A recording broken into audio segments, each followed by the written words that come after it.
Here be monsters! Again, truth be told, there is perhaps no better way to scour the horror-filled cosmos than through the eternal lens of folklore and the ancestral cultures of lands long forgotten. The thing is, as we found out with our first part of this list, there's just something about horror films that accurately portray the different aspects of the magical and mystical whilst blending them with the hard-hitting tropes of horror reality. When we watch horror movies, or any movies for that matter, the suspension of disbelief is important. It allows us to step into the shoes of the characters on the screen, but as is the case with these particular films, disbelief is purely a matter of perspective. Hello horror fans, what's going on? And once again, welcome back to the Scariest channel on YouTube, Top 5 Scary Videos. As per usual, I'll be your horror host Jack Finch, as today we curiously take a look at the top 5 scariest horror movies based on Folklore Part 2. Roll the clip.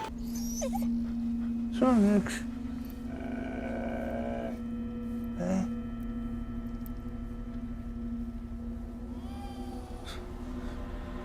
For the curious amongst you, that clip was from 2015's The Hallow, starring both Joseph Moore and Michael McAlliton, which is a fantastic film, particularly when it comes to the homogeneity of modern British folklore, and you will without a doubt love it, but it's featured quite heavily in many of our other lists, so for argument's sake, consider this our honourable mention. And as you also proudly pointed out in part 1 of this list, there are so damn many good movies that have a sprinkling of folklore, but I think these particular may be the most complete of the bunch. So let's take a look, shall we? Kicking off at number 5, Portray, 2012. Elvis, jag ska ha hatten och bötterna, you know.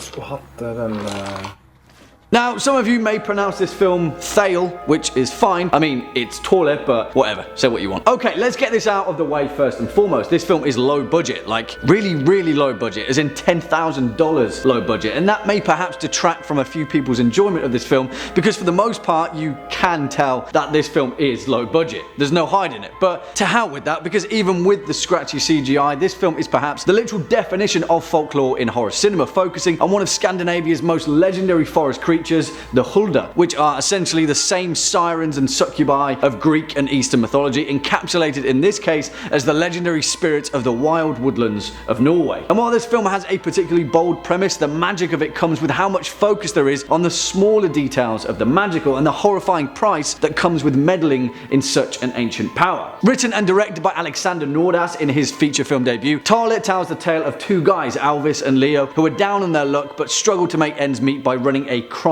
scene cleanup business. On one particularly gruesome job, they discover a strange, oddly humanoid creature hidden in a basement. A girl named Portray, who despite the mystical nature of her being, has been imprisoned against her will and then subject to vile medical experiments and torture. Yeah, pretty bold premise, right? But that's what makes this film awesome. It's brave enough to essentially take what should be a found footage idea and slam it together with a fly on the wall approach to folklore in horror. This film isn't perfect by any means, but it stands on its own as one of the truest depictions of what horror can do when it picks apart the threads of cultural lore. Give it a watch. Coming in at number 4, Under the Shadow, 2016.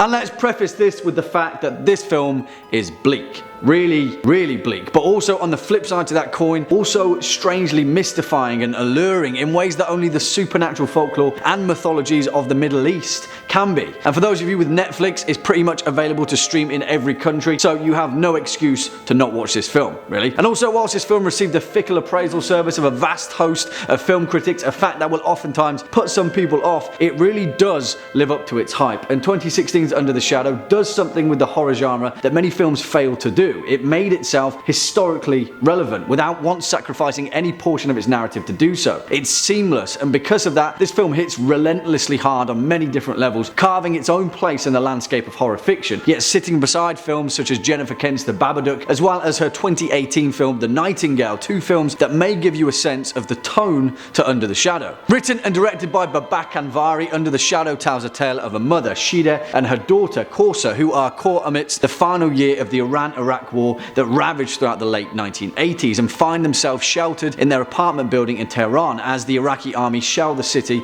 with bombs and mortar fire, and her neighbouring residents slowly disappear amidst the chaos. She there stands defiant though, whilst her husband, a doctor who has been drafted to the front line, pleads for her to leave. I won't say any more because part of the terrifying magic of this film comes with discovering the deep-rooted cautionary tale of its lore, but let me put it this way: Under the Shadow doesn't rely on jump scares to hit hard with its horror. In fact, its most unsettling scene involves a toy doll, but start to finish this film is eerie in ways not often found in cinema. This film comes from a dark place, and it offers an unrelenting insight into the horrors found in the hearts of men and monsters alike. Next up at number 3, Rare Exports, 2010.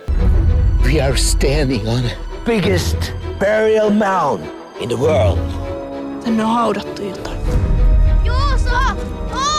Which is perhaps a film a little bit lighter in tone, but please don't let its otherwise jolly appearance fool you, because this film has more blood, guts and naked ice elf whites than you may first imagine. And you may be a little perturbed at the fact that what is essentially a Christmas film finds its way upon our list, but if you know anything about the true tale behind Santa Claus, you'll know that there is quite a hell of a lot to be scared of. And of course, what better place to encapsulate the dread-inducing folklore of Satan Claus himself than the weird and wonderful place known only as Finland, Mitä Helvet. But really, we have to highlight the fact that Finland is an incredibly unique place and is perhaps the only country and culture that could have ever created this film, and we're all the better off because of it. If you've never seen Rare Exports, please don't wait for Christmas to roll around, because it's worth a watch any time of the year. Written and directed by Jalmari Helander, Rare Exports: A Christmas Tale tells its story in one part English and one part Finnish language, serving as a neat little filter before descending fully into the unabashed idiosyncrasies of Northern Lapland. It focuses on a British research team and a local family of reindeer herders who unassumingly release an ancient fell, a long-forgotten burial mound built by the Sami people over centuries as a means to imprison a malevolent creature, a horned being that whips misbehaving children and then boils them in a cauldron one day every year. And yeah, that horrifying horned creature, of course, is Santa Claus. But listen, despite its ridiculous premise, Rare Exports lays on the folklore of Finland so seamlessly that you can't help but go along with its breakneck horror goodness, as Pitari and his father try and cling to life on a day that's meant for rest and celebration. Yeah, trust me, Rare Exports is a film like no other, and it's a horror experience of pure folklore. Swinging in at number 2, The Ritual, 2017.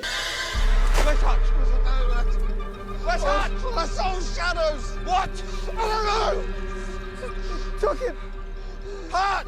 And you may sense a little bit of a theme within our final 2 entries, but what the hell, there's a lot of dread-inducing folklore to be found here, and it's probably in our best interest to highlight the hallowed, horrifying halls of Scandinavian cultural mythology in order to do so. The Ritual is an awesome film, which strangely enough kind of got torn apart by a few critics, but forget about that, because if you were fans of Neil Marshall's The Descent, then you'll 100% be a fan of this film, which is claustrophobic in all the right ways, as well as being oddly reminiscent of Dog Soldiers, just without the werewolves, and instead replaced with the many beasts and fanatical worshippers of Nordic mythology. Now, don't get me wrong, this film isn't perfect, and in many ways it takes its sweet time to get going, but once it does, it's a folklore ride that is very much worth the wait. Directed by David Bruckner and based upon the novel of the same name by Adam Neville, The Ritual tells a tale of 4 friends that met at university: Phil, Dom, Hutch and Luke, who after following the tragic death of one of their friends decide to kickstart the grieving process by hiking through the Kungsleden, also known as the King's Trail, in Sarek National Park of northern Sweden, a place that their friend had always wanted to visit before his untimely death. And come on, you know where this is going, right? It's a horror film. But what begins as an archetypal frightful foray into the dark wooded places of the world, it quickly shifts gears about halfway through, and the actual terrors that lurk within the forest are of a much more horrifying design than what we're accustomed to. The British folk revival is an exciting new look at horror, blending tales of the old with the new, and although The Ritual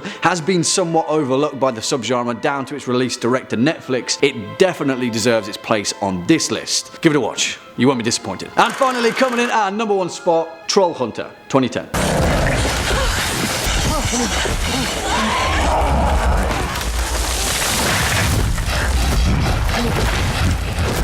I, for one, absolutely adore this film, and whilst it may not be the most explicit depiction of horror, when it comes to a modern interpretation of folklore and the mythological monstrosities that come with it, 2010's Troll Hunter is second to none. And it's one that leaves its mark by in no way shying away from the mystical and the magical, but instead embracing it so fully and tightly that it's in danger of ripping its own arms off.